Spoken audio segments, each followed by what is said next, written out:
ಹೊಸಕೋಟೆ ಶಾಸಕ ಶರತ್ ಬಚ್ಚೇಗೌಡ್ರೆ, ಒಮ್ಮೆ ಈ ಸ್ಟೋರಿಯನ್ನು ನೀವು ನೋಡಲೇಬೇಕು. ಶರತ್ ಬಚ್ಚೇಗೌಡ್ರೆ, ನಿಮ್ಮ ಕ್ಷೇತ್ರದ ಆಡಳಿತಕ್ಕೆ ಕೈಗನ್ನಡಿ ಈ ಸ್ಟೋರಿ. ಈ ರಸ್ತೆಗಳಲ್ಲಿ ಒಂಚೂರು ಡಾಂಬಾರ್ ಕಾಣ್ತಿಲ್ವಾ ರೀ ಅನ್ನುವಂಥದ್ದು ಇಲ್ಲಿ ಪ್ರಶ್ನೆ ಆಗಿದೆ. ಯಾಕೆಂದ್ರೆ ನರಕಕ್ಕೆ ಸವಾರಿ ಮಾಡುವಂತಹ ಫೀಲ್ ನಮಗೆ ಬರುತ್ತೆ ಅಂತೇಳಿ ಅಲ್ಲಿನ ಸ್ಥಳೀಯರು ಹೇಳ್ತಾ ಇದ್ದಾರೆ. ಹೊಸಕೋಟೆಯ ರಸ್ತೆಯಲ್ಲಿ ಬರೀ ಗುಂಡಿಗಳ ಸಾಮ್ರಾಜ್ಯ ಹೆಚ್ಚಾಗಿದೆ. ಯಮರೂಪಿಯಾದಂತಹ ಗುಂಡಿಗಳಿಂದ ಜನರು ಬೇಸತ್ತು ಹೋಗಿದ್ದಾರೆ. ಏನು ಮಾಡಬೇಕು ಅಂತ ಗೊತ್ತಾಗದೆ ಎಲ್ಲರೂ ಕೂಡ ಸುಮ್ಮನಾಗಿದ್ದಾರೆ. ತಮ್ಮ ಜೀವ ಕೈಯಲ್ಲಿ ಹಿಡಿದು ಓಡಾಡ್ತಾ ಇದ್ದಾರೆ ವಾಹನ ಸವಾರರು. ಬೆಂಗಳೂರಿಂದ ಕೋಲಾರ ಸಂಪರ್ಕಿಸಿರುವಂತಹ ರಸ್ತೆ ಏನಿದೆ ಅದ್ರ ಬಗ್ಗೆ ಅಂತೂ ಕೇಳಲೇಬೇಡಿ ಅಂತೇಳಿ ಹೇಳ್ತಾ ಇದ್ದ.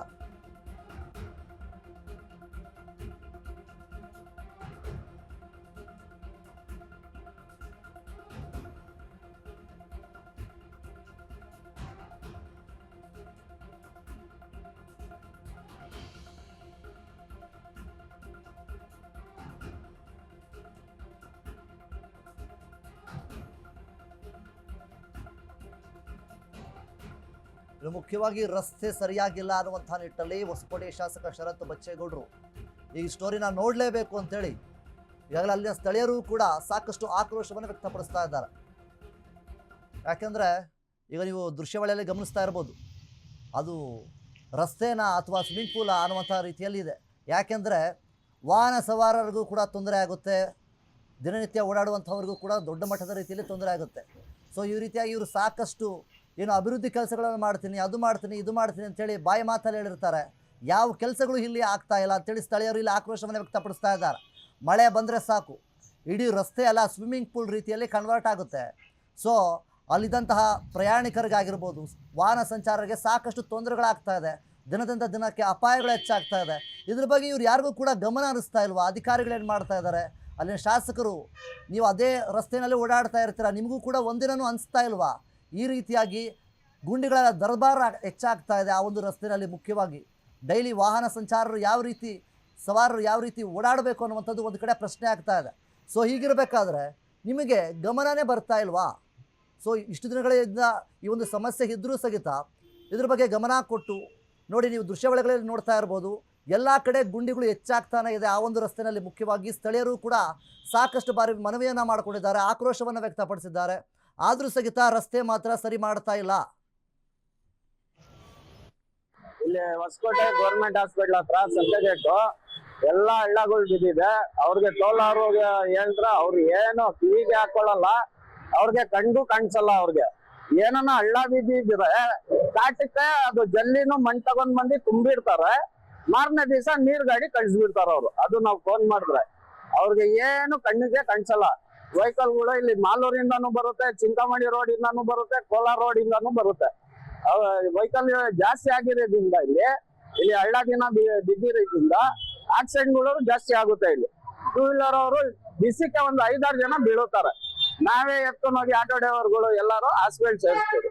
ಅವ್ರಿಗೆ ಕಣ್ಣಿಗಂತೂ ಕಾಣಿಸಲ್ಲ. ಅವ್ರಿಗೆ ನಮ್ಮ MLA ಹೊಸಕೋಟೆ MLA ಅವ್ರಿಗೂ ಹಿಂಗೆ ಓಡಾಡ್ತಾರೆ. ಅವರು ಏನು ರೆಸ್ಪಾನ್ಸ್ ಕೊಡಲ್ಲ ನಮ್ಗೆ ಏನೋ. ಸೊ ಈ ರೀತಿಯಾಗಿ ರಸ್ತೆ ಎಲ್ಲ ಫುಲ್ ಟೋಟಲ್ ಆಗಿ ಅಲ್ಲಿ ಅರ್ಧಗೆಟ್ಟು ಹೋಗಿದೆ. ಆದರೂ ಸಹಿತ ಯಾರು ಇದ್ರ ಬಗ್ಗೆ ಗಮನ ಹರಿಸ್ತಾ ಇಲ್ಲ. ಮುಖ್ಯವಾಗಿ ಆ ಒಂದು ರಸ್ತೆಯಲ್ಲಿ ಹೋಗೋರೆಲ್ಲ ಬೀಳೋದು, ಆಸ್ಪತ್ರೆಗೆ ಸೇರೋದು, ಬೀಳೋದು, ಆಸ್ಪತ್ರೆಗೆ ಸೇರೋದು, ಇದೇ ಆಗ್ತಾ ಇದೆ. ದಿನದಿಂದ ದಿನಕ್ಕೆ ಅಪಾಯ ಹೆಚ್ಚಾಗ್ತಾನೆ ಹೋಗ್ತಾ ಇದೆ. ಸೊ ಇದ್ರ ಬಗ್ಗೆ ಇನ್ನೂ ಹೆಚ್ಚಿನ ಮಾಹಿತಿಯನ್ನು ನೀಡೋದಕ್ಕೆ ನಮ್ಮ ಪ್ರತಿನಿಧಿ ರಾಮು ನಮ್ಮ ಜೊತೆ ಇದ್ದಾರೆ. ರಾಮು, ಮುಖ್ಯವಾಗಿ ಏನು ಈ ರೀತಿಯಾಗಿ ರಸ್ತೆ ಸಂಚಾರ ಮಾಡೋದಕ್ಕೋಸ್ಕರ ವಾಹನ ಸವಾರಿಗೆ ಸಾಕಷ್ಟು ತೊಂದರೆ ಆಗ್ತಾ ಇದೆ. ಅಲ್ಲಿನ ಶಾಸಕರು ಏನು ಮಾಡ್ತಾ ಇದ್ದಾರೆ? ದಿನದಿಂದ ದಿನಕ್ಕೆ ಅಪಾಯ ಹೆಚ್ಚಾಗ್ತಾ ಇದೆ, ಆಸ್ಪತ್ರೆಗೆ ಜನಗಳು ಸೇರ್ತಾ ಇದ್ದಾರೆ, ವಾಹನ ಸವಾರರು. ಸೊ ಇದ್ರ ಬಗ್ಗೆ ಏನೆಲ್ಲ ಅಪ್ಡೇಟ್ಸ್ ಬಂದಿದೆ? ಖಂಡಿತವಾಗ್ಲೂ ವಿನೋದ್, ಏನು ಒಂದು ರಾಜಧಾನಿಗೆ ಕೂಗಲ್ತೆ ದುಲ್ದರಿರುವಂತ ಏನು ಹೊಸಕೋಟೆ ನಗರದ ಪ್ರಮುಖ ರಸ್ತೆಗಳ ಒಂದು ದುಸ್ಥಿತಿ ಇದಾಗಿರುವಂತದ್ದು. ಏನು ಒಂದು ಇದೇ ರಸ್ತೆಯಲ್ಲಿ ಕೋಲಾರ ಮಾಲೂರು ಮತ್ತೆ ಚಿಂತಾಮಣಿಗೆ ಸಂಪರ್ಕ ಕಲ್ಪಿಸುವಂತ ಮುಖ್ಯವಾಗಿರುವಂತ ರಸ್ತೆ ಒಂದು ಜಂಕ್ಷನ್ ಆಗಿರುವಂತದ್ದು.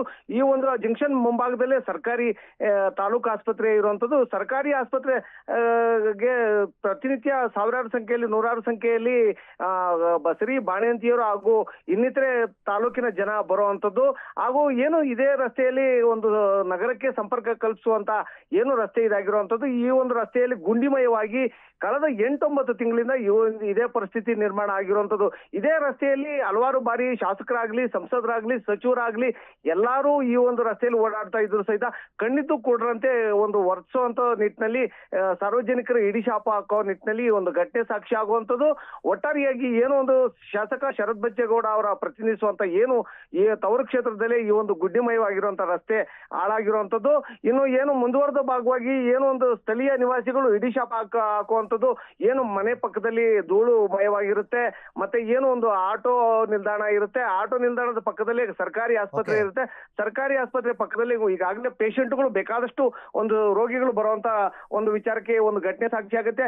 ಒಟ್ಟಾರೆಯಾಗಿ ಏನು ಒಂದು ದೊಡ್ಡ ಮಟ್ಟದಲ್ಲಿ ಈಗ ಒಂದು ನಗರ ಬೆಳೀತಿದ್ರು ಸಹಿತ ಈ ಒಂದು ರಸ್ತೆಗಳು ಈ ಮಟ್ಟಕ್ಕೆ ಒಂದು ಹೈರಾಣ ಆಗಿರುವಂತ ಒಂದು ಸವಾರರಿಗೆ ಇಡೀ ಸಾರ್ವಜನಿಕರಿಂದ ಇಡೀ ಶಾಪ ಹಾಕುವಂತ ನಿಟ್ಟಿನಲ್ಲಿ ಒಂದು ರಸ್ತೆಗೆ ಕಾರಣ ಆಗುತ್ತೆ. ಒಟ್ಟಾರೆಯಾಗಿ ಇನ್ನಾದ್ರೂ ಚುನಾಯಿತ ಜನಪ್ರತಿನಿಧಿಗಳು, ಸಂಬಂಧಪಟ್ಟ ಇಲಾಖೆ ಅಧಿಕಾರಿಗಳು ಈ ಕಡೆ ಗಮನ ಹರಿಸ್ತಾರೋ ಇಲ್ಲ ಅಂತದ್ದು ಕಾದ್ ನೋಡ್ಬೇಕಾಗಿದೆ Vinod. Okay, thank you Ramu, thank you.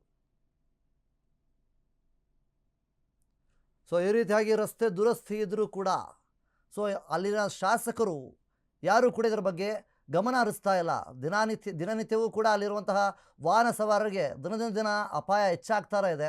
ಇದೇನು ರಸ್ತೆನ ಸ್ವಿಮ್ಮಿಂಗ್ ಪೂಲ್ ಅನ್ನುವಂಥ ನಿಟ್ಟಿನಲ್ಲಿ ಜನರು ಆಕ್ರೋಶವನ್ನು ವ್ಯಕ್ತಪಡಿಸ್ತಾ ಇದ್ದಾರೆ. ದಿನದಿಂದ ದಿನಕ್ಕೆ ಅಪಾಯ ಹೆಚ್ಚಾಗ್ತಾನೆ ಇದೆ.